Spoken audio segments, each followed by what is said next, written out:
Merci François Pupponi, je vous en prie.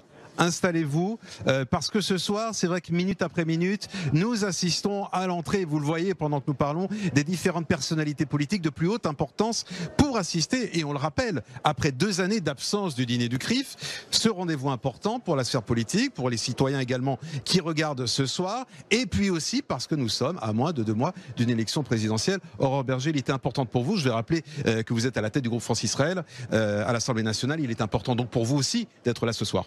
Bien sûr, déjà c'est pas la première fois que je viens chaque année, sauf en effet pendant les 2 dernières années où ça n'a pas été possible.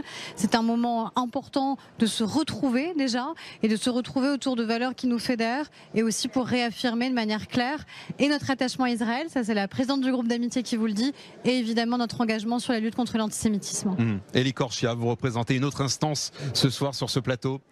Bien sûr, le Concilieur de France est là année après année au dîner du CRIF, puisque nous travaillons ensemble dans l'intérêt de la communauté juive française, pour la partie évidemment du judaïsme pour le Concilieur de France et pour la partie de la représentation politique avec le CRIF.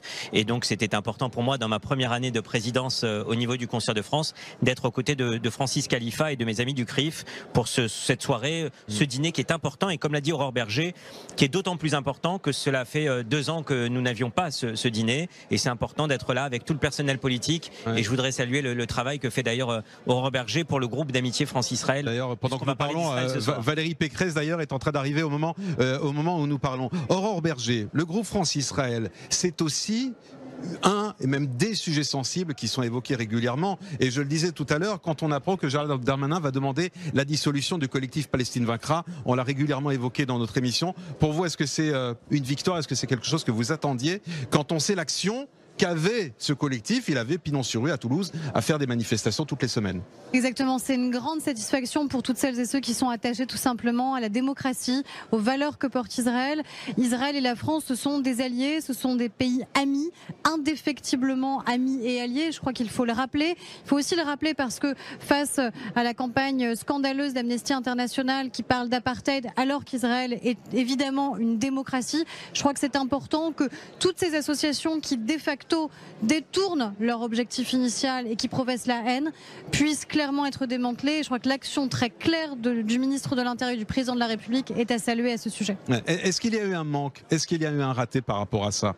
La non-condamnation de l'utilisation de ce mot par Amnesty International, par le gouvernement français, on n'a rien entendu à ce jour. Je crois que c'est pas non plus le rôle du président de la République, si vous voulez, malheureusement, sur chaque Non, mais le Quai d'Orsay a fait un communiqué. Non, mais vous voyez bien que nous avons réagi. Moi, j'ai réagi en tant que présidente du groupe d'amitié France-Israël. Sylvain Maillard a réagi. On a été un certain nombre de parlementaires à dire très clairement, évidemment, notre condamnation ferme des propos qui ont été employés, qui sont inadmissibles. Il y aura un discours qui sera prononcé ce soir. Je voudrais pas trop m'avancer, mais je pense que ce sera aussi l'occasion, dans ce discours, de rappeler très clairement les choses. Je pense que c'est aussi le bon endroit pour pouvoir le faire. Donc peut-être, c'est ce que je comprends de vos propos, Aurore Bergé, on aura une réponse du politique ce soir. Vous, de par vos fonctions, je ne sais pas si vous pouvez tellement vous avancer, mais est-ce que ce sont des réponses aussi que vous attendez? Ah mais très clairement, dans mes fonctions, dire les choses avec la vérité des mots et des discours que nous tenons, c'est important et nous le disons très régulièrement, nous ne laisserons pas passer et nous ne laissons pas passer tous les arguments antisionistes qui confinent à l'antisémitisme. Et effectivement, c'est un des sujets sur lesquels on agit très régulièrement.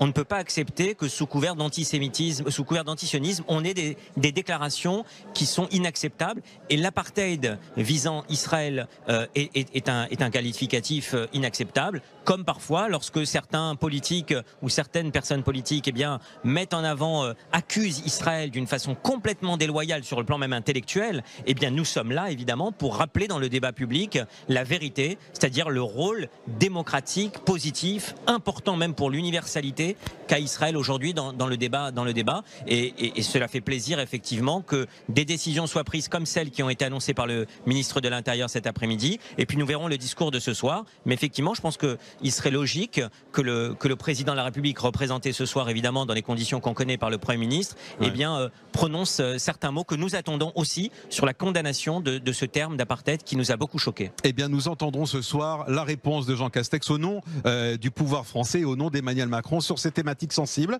Il y a des attentes, on verra quelles sont les réponses et nous les entendrons ensemble et en direct sur i24 News. Merci beaucoup, Aurore Bergé.